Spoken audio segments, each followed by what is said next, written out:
제10장. 예수께서 거기서 떠나 유대지경과 요단강 건너편으로 가시니 무리가 다시 모여들거늘 예수께서 다시 전례대로 가르치시더니 바리새인들이 예수께 나와 그를 시험하여 묻되, 사람이 아내를 버리는 것이 옳으니까? 모세가 어떻게 너희에게 명하였느냐? 모세는 이혼 증서를 써주어 버리기를 허락하였나이다. 너희 마음이 완악함으로 말미암아 이 명령을 기록하였거니와 창조 때로부터 사람을 남자와 여자로 지으셨으니 이러므로 사람이 그 부모를 떠나서 그 둘이 한 몸이 될지니라. 이러한즉 이제 둘이 아니요 한 몸이니 그러므로 하나님이 짝지어 주신 것을 사람이 나누지 못할지니라 하시더라. 집에서 제자들이 다시 이 일을 물으니, 누구든지 그 아내를 버리고 다른 데에 장가드는 자는 본처에게 간음을 행하며 또 아내가 남편을 버리고 다른 데로 시집가면 간음을 행함이니라. 사람들이 예수께서 만져주심을 바라고 어린아이들을 데리고 오매 제자들이 꾸짖거늘 예수께서 보시고 노하시어 이르시되, 어린아이들이 내게 오는 것을 용납하고 금하지 말라. 하나님의 나라가 이런 자의 것이니라.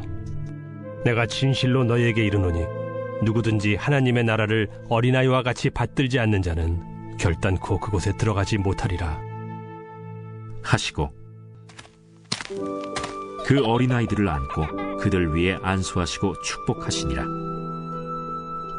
예수께서 길에 나가실새 한 사람이 달려와서 꿇어앉아 묻자오되, 선한 선생님이여, 내가 무엇을 하여야 영생을 얻으리이까? 네가 어찌하여 나를 선하다 일컫느냐? 하나님 한 분 외에는 선한 이가 없느니라. 네가 계명을 안 하니 살인하지 말라, 간음하지 말라, 도둑질하지 말라, 거짓 증언하지 말라, 속여 빼앗지 말라, 내 부모를 공경하라 하였느니라. 선생님이여, 이것은 내가 어려서부터 다 지켰나이다. 예수께서 그를 보시고 사랑하사 이르시되, 네게 아직도 한 가지 부족한 것이 있으니 가서 네게 있는 것을 다 팔아 가난한 자들에게 주라.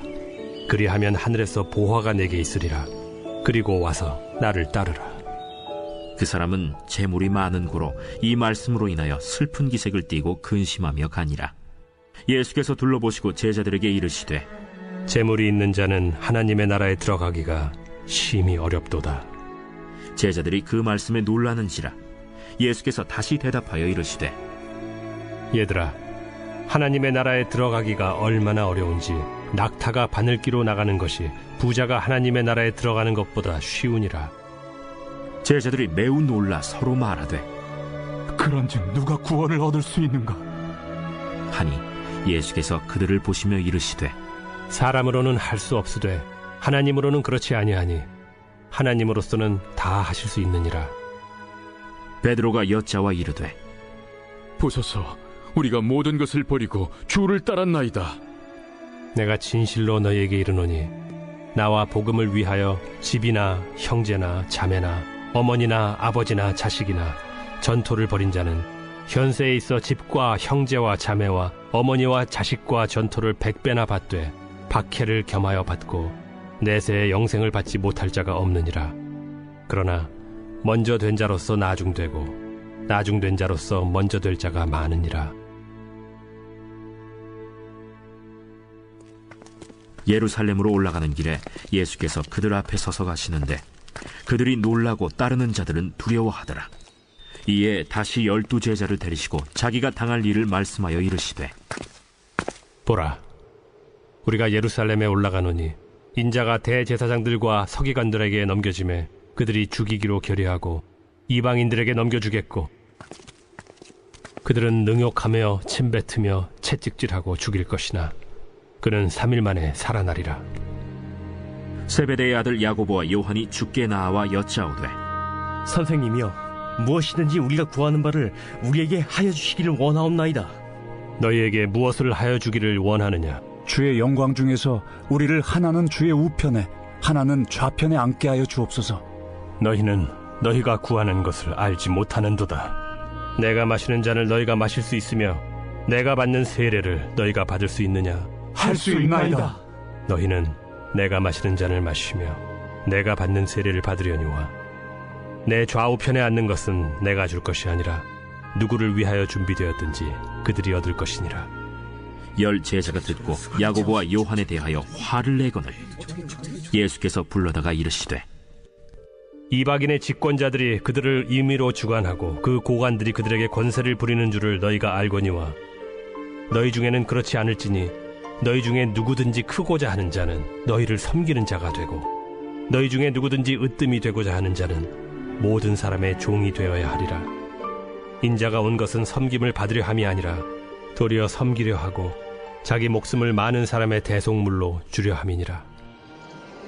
그들이 여리고에 이르렀더니 예수께서 제자들과 허다한 무리와 함께 여리고에서 나가실 때 디메오의 아들인 맹인 거지 바디메오가 길가에 앉았다가 나사렛 예수시란 말을 듣고 소리질러 이르되 다윗의 자손 예수여, 나를 불쌍히 여기소서. 많은 사람이 꾸짖어 잠잠하라 하되 그가 더욱 크게 소리질러 이르되 다윗의 자손이여, 나를 불쌍히 여기소서.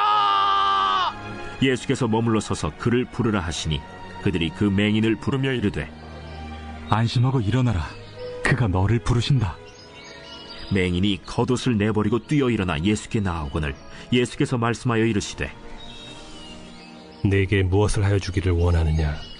선생님이여, 보기를 원하나이다. 가라. 내 믿음이 너를 구원하였느니라. 하시니 그가 곧 보게 되어 예수를 길에서 따르니라.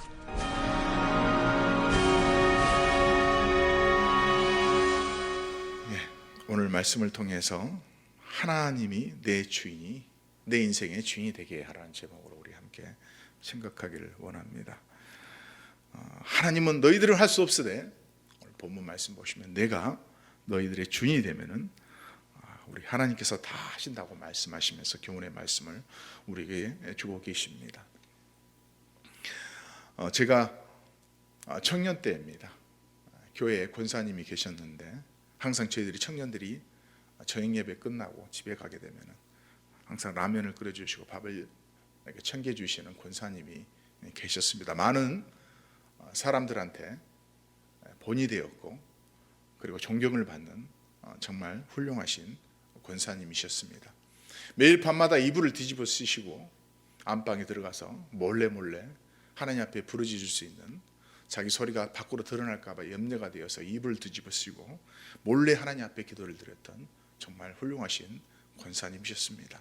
혹시라도 주위에 갈 곳이 없어서, 먹을 음식이 없어서 굶주리고 있는 사람들이 있으면 그 사람들을 꼭 가지고 있는 그 숙소에 머물게 하여서 음식을 먹이고 잠을 재워줬던 그런 권사님이셨습니다.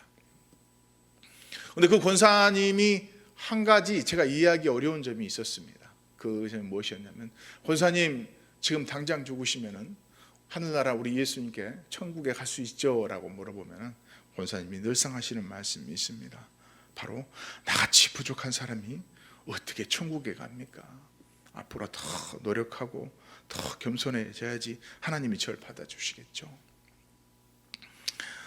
그 당시 권사님의 말을 제가 들었을 때 제 안에 어떤 신학의 개념이 이렇게 서지 않았었기 때문에 권사님의 그 대답을 들을 때는 참 우리 권사님 겸손하시다. 저렇게 선한 행동을 다 하시고도 저렇게 천국에 가실 만한 자격이 없다라고 말씀하실 정도로 겸손하시다고 생각했었던 저의 과거에 실수를 했었던 모습이 있었습니다.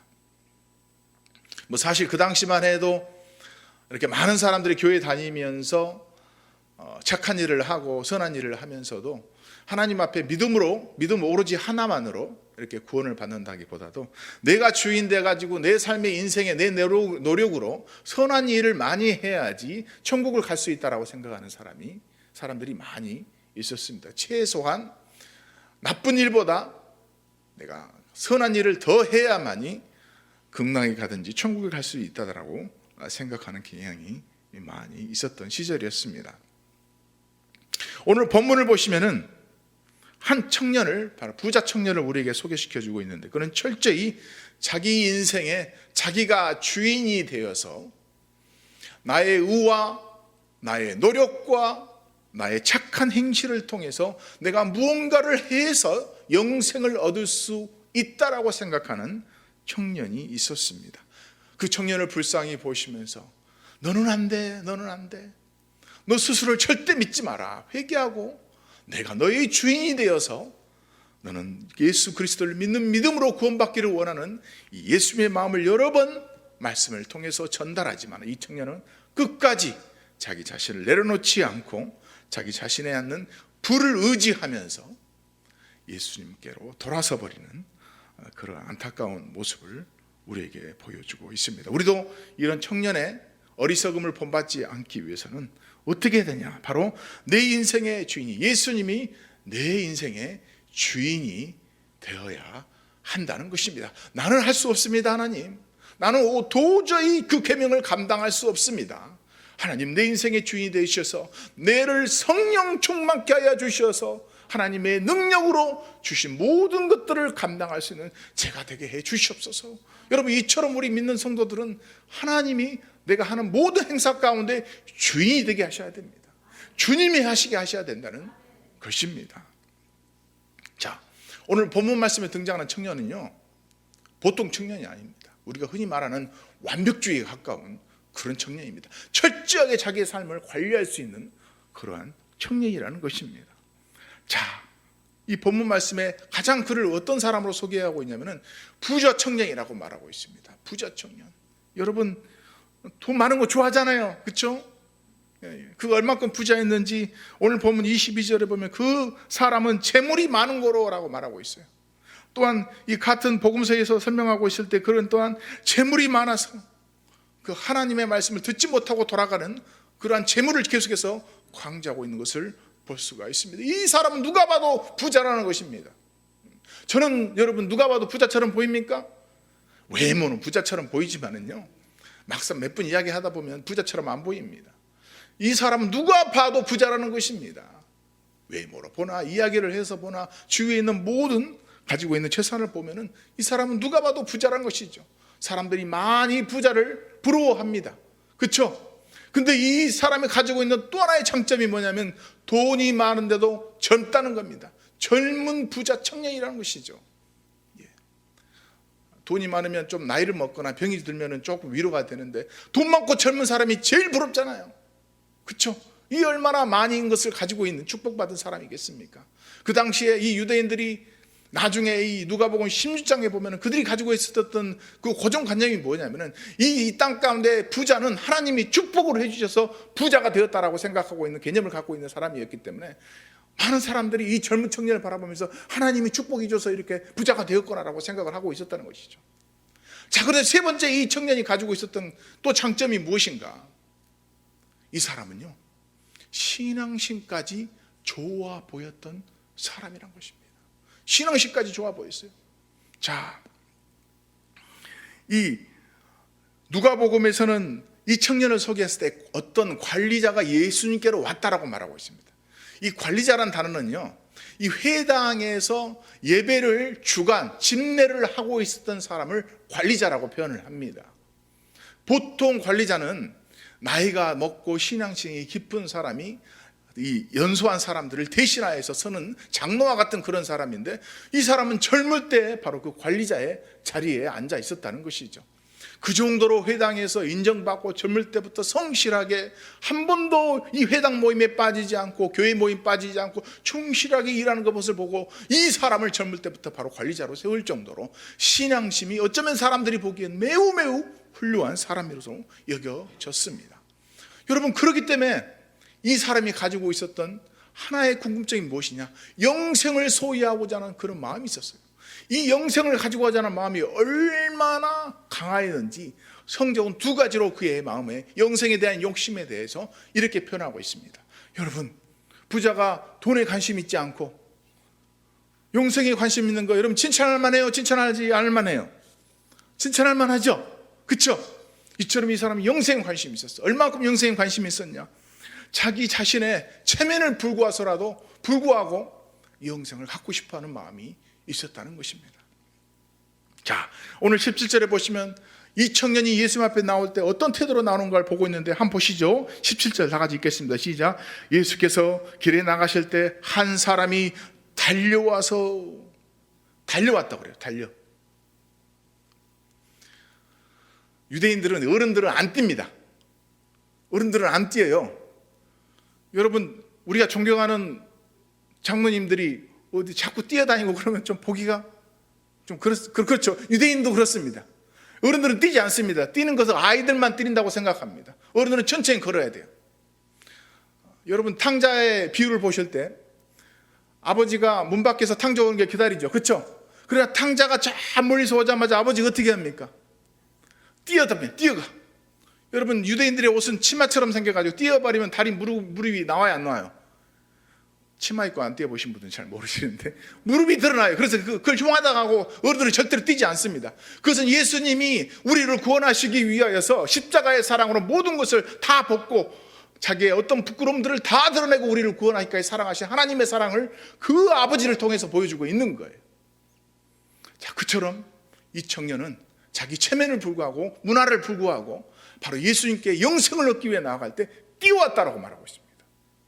자, 근데 더 감사한 것은 이 청년이요, 예수님이 누구인가를 알고 있었다는 겁니다. 자, 예수님 앞에 뛰어와가지고 제일 먼저 했던 게 무엇입니까? 무릎을 어땠다 그래요? 그가 달려와가지고 꿇어 앉았다라고 말하고 있습니다. 여러분, 사람들 다 보고 있는데 푹 달려와가지고 무릎을 툭 꿇고 있으니 젊은 사람은 달려오다가 무릎을 꿇어도 무릎이 안 아픈가 봐요. 달려와가지고 무릎 푹 꿇고 와가지고 예수 앞에 묻습니까? 선생님이요. 이것도 괜찮은데 뭐라고 말을 형용사를 붙이죠? 선한 선생님이시오. 선한. 여러분, 이 선한이란 말이 이 아가떼란 단어인데, 이 아가떼는 보통 이 선한 단어를 두 개를 씁니다. 어떤 사람, 아이고 당신 선하게 생겼습니다. 이때는 다른 단어를 쓰는데, 이 아가떼라는 이 선이란 단어는 오직 하나님한테만 쓰는 단어입니다. 내적인 성품이 선밖에 없다는 그 뜻이에요. 오로지 하나님만 선하신 분인 줄 믿습니다. 이 단어를 그러니까 하나님에게만 쓰는 단어를 쓰니까 예수님께서 오직 하나님만 선하신데 왜 그 단어를 내게 쓰느냐? 라고 말씀하시잖아요. 어떻게 표면적으로 보시면은 예수님께서 원하는 그 선을 모르고 있을지도 모르겠지만은 최소한 보기에는, 이 사람 보기에는 예수님이 하나님의 성품을 가진 어떠한 존재란 것을 인정하고 아버지 앞에, 예수님 앞에 나왔다는 것입니다. 자, 여러분, 이 정도면은 존경할 만한 청년이죠. 그렇죠? 이 정도면 누구나 봐도 정말로 따를 만한 그러한 청년입니다. 완벽주의에 가깝습니다. 흠이 없어 보이는 청년입니다. 부자입니다. 또한 교회에서 아주 중직을 맡고 있는 사람과 같은 사람입니다. 자, 그런데 예수님께서는 그의 중심을 아시고 본격적으로 그가 구원받지 못한 이유를 말씀하고 계십니다. 자, 먼저 이 부자 청년이 질문을 합니다. 17절에 뭐라고 합니까? 내가 무엇을 하야 영생을 얻으리까? 내가 무엇을 하야 영생을 얻으리까? 자, 여러분, 이 질문 받으면 보통 사람들이 어떻게 대답합니까? 주 예수 그리스도의 이름을 믿으라. 그러면 너와 내 가정이 구원을 얻을 것이니라. 저 사도행전 16장의 말씀처럼 예수를 믿으라고 간단히 말씀해 주실 것 같은데, 예수님께서는 이 청년의 문제를 아시고 먼저 회개를 요구하고 있습니다. 회개를 요구하기 위해서 예수님께서 몇 절 말씀을 말씀하십니까? 19절에 보시면은 바로 이웃과의 관계, 10계명 중에서 5계명부터 마지막 10계명까지 이웃과의 관계를 먼저 말씀을 해주고 있습니다. 내가 이것을 지키고 있느냐? 이웃을 사랑하고 살인하지 않고 거짓 증거하지 않고 훔치지 않고 내 부모를 공경하고 있느냐? 이걸 다 지키고 있느냐? 여러분, 예수님께서 이거 말씀하실 때 원래 의도가 무엇일까요? 너 이거 행해야만이 천국 갈 수 있고 영생 얻을 수 있다는 그게 의도일까요? 아니라는 것입니다. 예수께서 정말 이 청년에게 말씀하기 원하는 것은 너 하나님의 말씀 다 지키지 못해. 회개하고 돌아와. 그게 하나님의 본심이란 겁니다. 자, 그런데 완벽주의는 자기가 완벽해야 되기 때문에 자기가 잘못하는 것을 잘 인정합니까? 인정 안 합니까? 인정을 안 해요. 그러니까 그가 대답하기를 내가 어릴 때부터 이걸 지켰나이다 그래요. 그 말씀은 무슨 뜻이냐면은 남들이 보기에 자기가 어릴 때부터 자기 자안에 있는 중심에 있는 죄악을 생각하지 않고, 정말 형제를 싫어하는 건 괜찮지만 형제를 살인하는 것은 절대 안 되지만 싫어하는 것은 괜찮다고 생각하고, 여인을 보면은 음욕을 품는 것은 괜찮지만 간음하는 것은 안 된다고 생각하면서 정말 모든 사람이 짓고 한 번 태어나서 죽을 때까지 우리는 죄만 짓고 사는데 그 중심의 죄는 자기가 인정하지 않고 남들이 보기에 난 이렇게 완벽한 삶을 살았다, 내가 어릴 때부터 다 지켰나이다. 어쩌면 이 청년은요, 내가 이런 사람입니다, 내가 이 정도로 살고 있는 사람입니다 라고 이렇게 드러내고 싶은 마음이 있었던 것 같습니다. 자, 그래 예수님께서 정말 그 안에 있는 문제점, 너는 내 인생의 주인이 내가 아니라 네가 가지고 있는 재물이다. 여러분, 그것을 드러내기 위해서 우리 예수님께서 뭐라고 말씀하시냐면은 21절 다 같이 읽도록 하겠습니다. 21절 다 같이 읽도록 하겠습니다. 예수께서 그를 보시고 사랑하사 이르시되 내게 아직도 한 가지 부족한 것이 있으니 가서 내게 있는 것을 팔아 가난한 자들에게 주라. 그리하면 하늘에서 보화가 내게 있으리라. 그리고 와서 나를 따르라 하시니. 여러분, 예수님께서는 지금 부자 청년 안에 무엇이 주인이 되고 있다는 걸 알고 있어요? 자기가 가지고 있는 부예요, 부. 하나님과 그 부자 청년 안에 가로막고 있는 것이 무엇이냐?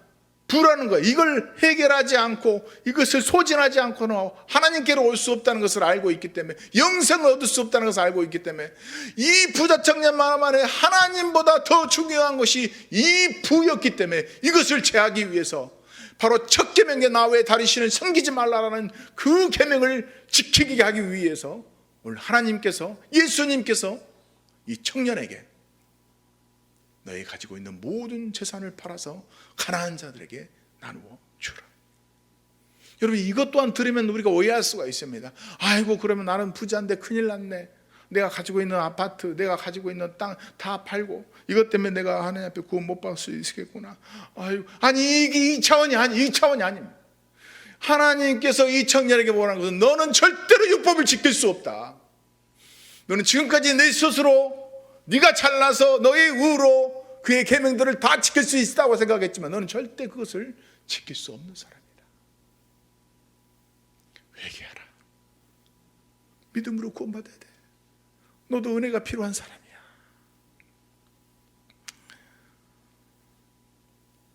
여러분, 우리도 이 부자 청년과 같이 이 어리석음을 반복하지 않기 위해서는 철저하게 바로 내 안의 주인이 예수님이 되어야 됩니다.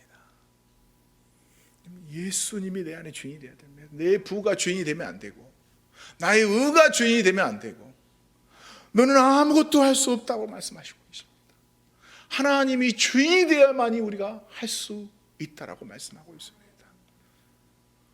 여러분, 앞에 어린아이 비유를 예수님께서 말씀하시고 계신데 그 말씀과 이 말씀이 무엇이 일맥상통하냐면요, 어린아이는 본인이 주인이에요. 자기를 먹여주고 입혀주고 하는 엄마나 주위에 있는 보호자가 주인이에요. 누가 주인이에요? 엄마, 내 인생은 나의 것이에요. 내가 알아서 할게. 이러잖아요. 100% 부모를 의지합니다. 엄마가 해주셔야만이 나는 살 수 있다라고 표현합니다. 그래야 울고 불고 부모와 엄마 아빠를 의지하며 살아갑니다. 여러분, 그것이 바로 천국 백성, 바로 그 마음에 예수님이 주인이시기 때문에 이게 가능하다는 것입니다. 여러분, 제가 영어 예배를 감당하고 있을 때 참 훌륭하신 우리 위원장, 우리 부장 집사님이 계셨는데 그 집사님이 제게 하셨던 말씀이 있어요. 목사님, 저는 부족하지만 하나님께서 이러한 부분들을 하나님께서 채워주셨습니다. 혹시라도 이런 부분이 필요하거든 저에게 말씀하시면 제가 하나님 앞에 쓰임받는 마음으로 그것들 다 사용하겠습니다. 여러분, 이 집사님의 주인은 누구예요? 하나님입니다. 하나님이에요. 여러분, 지금도 이 부자 청년과 같이 내가 주인 돼가지고 내가 내 자신의 인생의 왕이 되어가지고 내가 이것도 해보겠다, 뭔가를 더 해봐야겠다, 기도하지 않고 나오고 하나님을 의지하지 않고 나의 경험과 나의 지식을 의지하여서 했던 모든 것들, 여러분 하나님 앞에 은혜 받지 못하는 어리석은 행동입니다. 여러분, 내 인생 가운데 예수님이 주임 되게 하시는 여러분 모두가 되시길 축원합니다. 기도하시겠습니다. 주님, 약할 때 강함 주시는 주님을 찬양합니다. 베드로는 스스로 자기 힘으로 예수님을 지키겠다고, 그는 스스로를 믿는 사람이었지만 결국은 예수님을 3번 부인할 수밖에 없었던 그의 연약함을 우리가 보게 되었나이다. 하지만 그가 성령을 받고 성령 충만하였을 때 그는 자기가 주인이 아닌 성령님이 주인이 되어서 목숨을 걸고 복음을 전하였던 것이 바로 우리의 신앙이 되게 하여 주시옵소서. 성령 충만함 없이, 하나님의 은혜 없이 어떤 일도 감당하지 않는 저희가 되게 도와 주시옵소서. 하나님, 혹시라도 우리 성도들 중에 부부관계가 어려운 관계 있습니까? 하나님 철저히 회개하게 도와주시고, 나의 감정으로 인하여서 하나님의 계명을 깨달아버리는, 내가 주인이 되어서 하나님의 말씀을 부인해버리는, 한 남편을 존중하고 한 아내만을 죽기까지 사랑하는 그 은혜가 있게 하여 주시오. 말씀이 주인 되는, 그 가정 가운데 주인 되는 은혜를 허락하여 주시옵소서. 하나님, 이 모든 것들 우리의 힘으로 가능하지 않게 주님을 의지합니다. 하나님, 우리 성도들 가운데 아직 구원받지 않은 식구들이 있습니까? 그들의 인생 가운데 주인이 되어 주시옵소서. 내가 주인이 아닌 하나님 앞에 나의 가장 중심의 자리를 내어드리는 그러한 지혜를 배울 수 있게 하여 주시옵소서. 우리 다 같이 하나님, 우리 인생의 주인이 되어 주시옵소서라고, 하나님의 성령 충만함 없이 내 힘으로 뭐든지 하지 않게 해달라고 우리 다 같이 하나님 앞에 기도하는 시간 갖도록 하겠습니다. 기도하겠습니다. 하나님, 주님의 은혜를 찬양하며 이 아침에 귀한 시간 알아가요. 하나님,